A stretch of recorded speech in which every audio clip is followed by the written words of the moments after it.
Say what needs to be said. Mr. Pick Six, back with another episode. All right, we got Stefon Diggs. Now, what's going on with Buffalo, Stefon Diggs, and the talented receiver, man? We heard him in the headlines before in the past, but, let's talk about it. We got Stephen A. Smith claims on national television. He got sources that say Stefon Diggs wants out of Buffalo. Now, even if he did have sources, should he go on national television and break the bank like that right there in front of everybody? I mean, I don't know who he heard it from. I'm sure Stefon didn't want that out like that. Let's talk about it. How much truth you think it is, first of all, to that with Stephen A. Smith coming on national television, being that he is a broadcast commentator looking for clicks and likes and streams. So how much truth to it you think it is to that, first and foremost? You know what I mean? Because for me, right, if Diggs wants out of Buffalo, why? Why would he want out of Buffalo? What could be causing all the friction and the tension? You know what I mean? Because for me, I don't see the problem. I don't see there being an issue. How the productivity is there. You're playing with a great quarterback. Got a good coach. The team is winning. They're showing signs of, in the past of on an uphill, you know what I mean? But now I kind of got them trending down, so they got to kind of reinvent themselves. Is it the money? Is it ego? Let's talk about it. Let's figure it out, man, because, in the past 22 season, I think it was just past last year, he just signed a 4-year extension worth up to $96 million. So the money is there. He's making good money. He's one of the highest paid. What is the issue, right? He's getting the ball a lot. He's one of the most productive receivers in the league, right? He's being targeted at least 10 times a game. I mean, I think that's the average. He's been targeted 10 times, whereas before it wasn't that much. So, and that was the situation, right? So let's talk about that, right? Do y'all remember when he played for Minnesota back in week 5, out of nowhere, he just missed practice. I don't know if y'all remember, but let me make y'all remember, right? He missed practice and he said he was unhappy with his role in the offense, right? So he was going to decide to miss practice without letting any of the coaches know, right? And that caused a lot of problems. And he was reprimanded and fined significantly for that, right? And then, right? So that was when he was with Minnesota, out of nowhere. I'm trying to put something together for y'all, right? So now when he leaves Minnesota, he's at Buffalo. He does an interview with ESPN. And they're asking him about the situation, because everybody kind of wanted to know what was going on. In the interview, this is what he said. During the interview with ESPN, this is after the Minnesota Vikings, he was asked what led to him skipping practice and ultimately wanting out of Minnesota. This is Stefon Diggs right here. The Vikings were kind of gearing towards a run-heavy style offense. And at that time, I didn't know it going in. I didn't know what was going to be that way. It was going to be that way. They only would allow me to do so much. In my eyes, it wasn't going to be the best interest of my career, right? Sounds a little selfish, sounds a little emotional. Typical offensive player, right? Egotistical, I want the ball, right? Now, you fast forward to this year, right?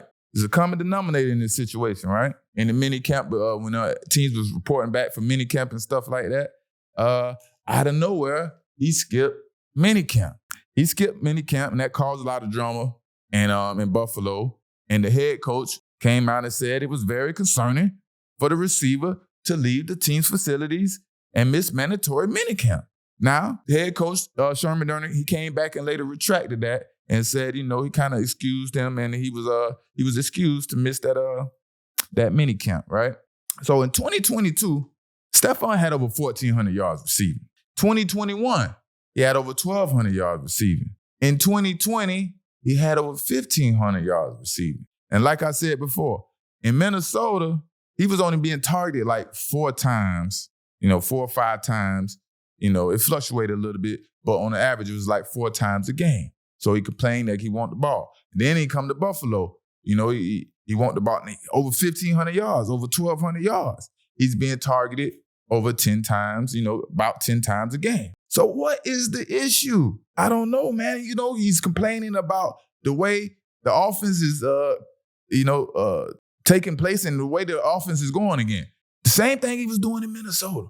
So I don't know, man. It seems like one of these typical offensive players, man. They're egotistical and they want to dictate everything, man. But he's a very productive receiver, and he's deserving of what he's doing. He's helping raising this team to a high level. So, let's figure out what is going on and let's see, is there any truth to this, what Stephen A. is saying about him. But, obviously Stefon came out and he said he 100% want to be in Buffalo. He made that statement. He made that loud and clear in front of everybody. Obviously, he had to do that, being that Stephen A. Smith came out on a big stage and said that blatantly, that he has sources that Stefon wants out of Buffalo. So, man, y'all like, comment, subscribe. Y'all tell me what y'all think.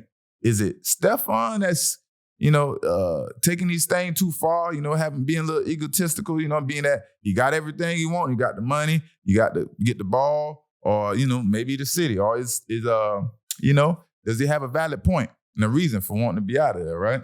So let's go talk about some reporters, right? The reporters, the media, and the NFL, and how Joe Mixon is stirring this pot up, right? Now, let me explain to y'all. I gotta make it be transparent with y'all so y'all can understand. As an NFL player, first and foremost, when you sign your contract, you are required to speak to the media and to cooperate with the media and do interviews and talk. And after the game, before the game, every team has a slot. You take like an hour out of practice or meetings, and that's dedicated to the media. The media come in the locker and, whoever they want to talk to, who they might have a story, they conversate and talk, Some players and media have a dialogue, it's all good, right? As players, we don't realize the media is here to help the game. The game gain exposure, the bigger the game is, the bigger the players is. So, that's the point of the media, show the highlights and all that stuff, keep bigging the game up. So, making it bigger and helping it grow, growing the platform, for us players, right? Some athletes come in understanding how to market themselves and how to use the media to their advantage. And it's an asset for them. So they're using it in a good way, and it's helping them make money and build their brand up. Other athletes like myself, we don't understand the media. So we come in thinking the media is only here to cause controversy, drama, and all that type of stuff. So we don't use the media correctly. We stay away from them. And we look at them as bad guys. And I think that's a bad approach, right? And, I'm not being a hypocrite here.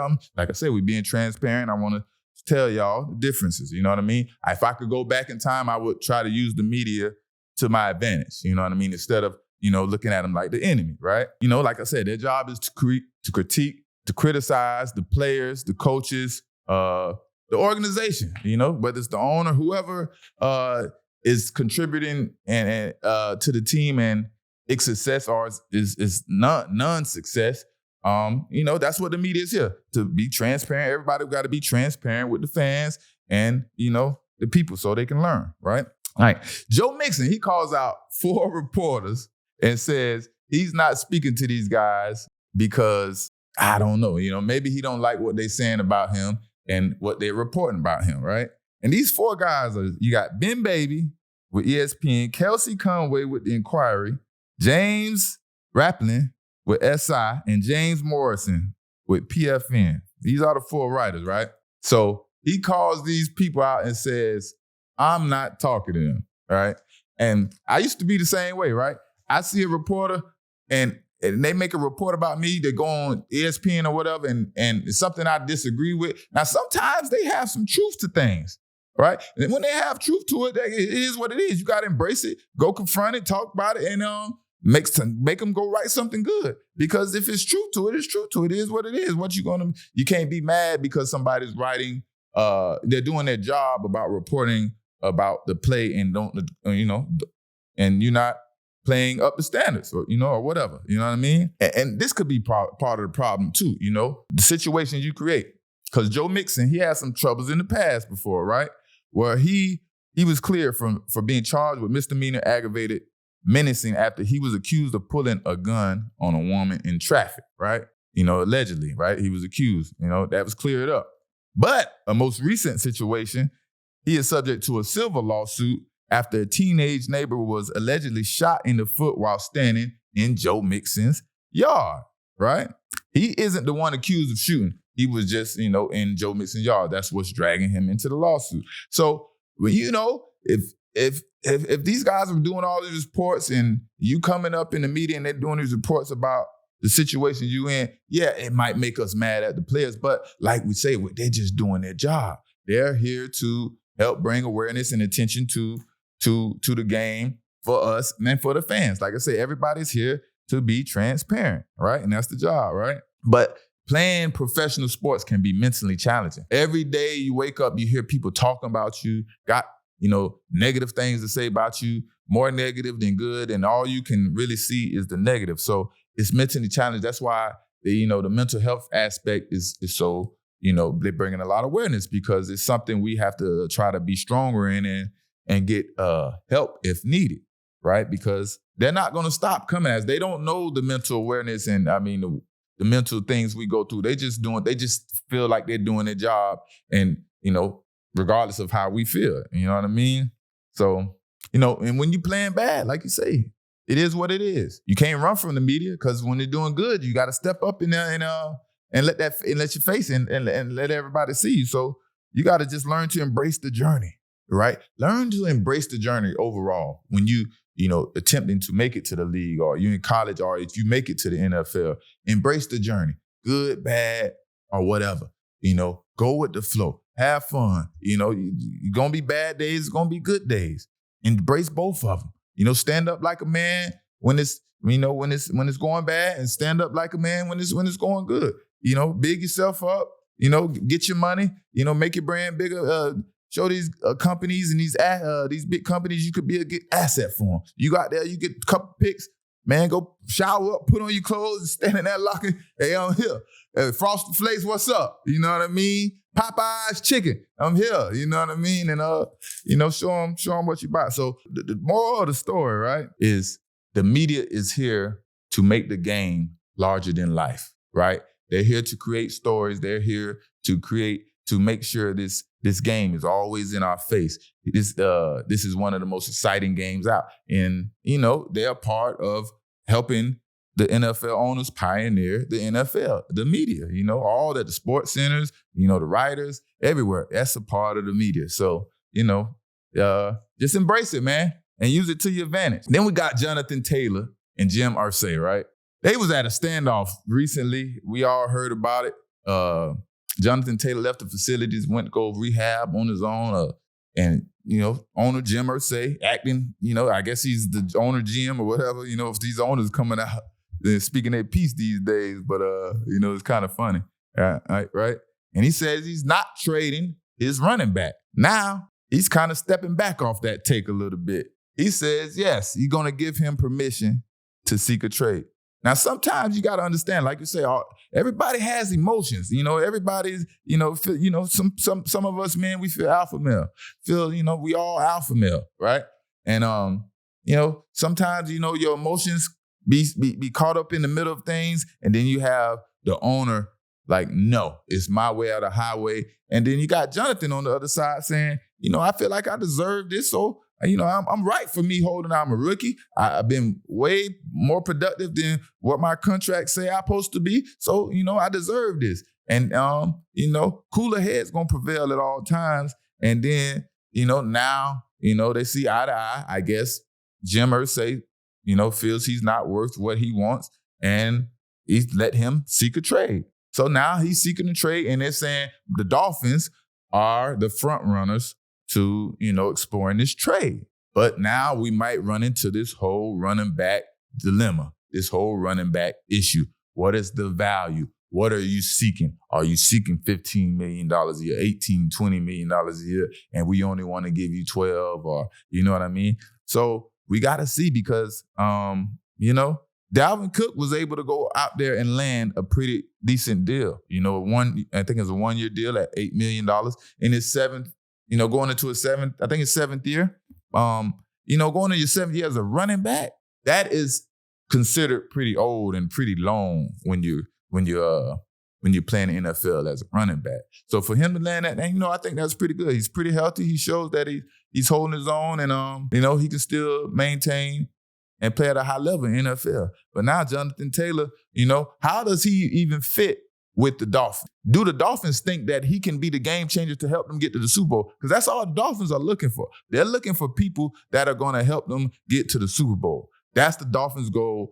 The Dolphins is doing whatever it takes because the time is now for the Dolphins. They have all the talent. There's no more time to waste. So I don't know if this will be a good move. You know, we see him walking around. I don't know if he's doing that on purpose or, you know, to get what he needs, or he's really feeling injured. So, you know, you got to pass the physicals, the tests, and all that stuff to make the trade happen and all that. So we got to keep an eye on this and see how this goes. Dolphin fans, do you like this trade? Do you think this is going to help y'all get over the hump? Man, you know, talk to me. Let me know, man. Like I say, y'all like, comment, subscribe. You know, tell me what y'all think about these situations. And, you know, Mr. Pick Six, you know, we're going to say what needs to be said. Salute. I'm out.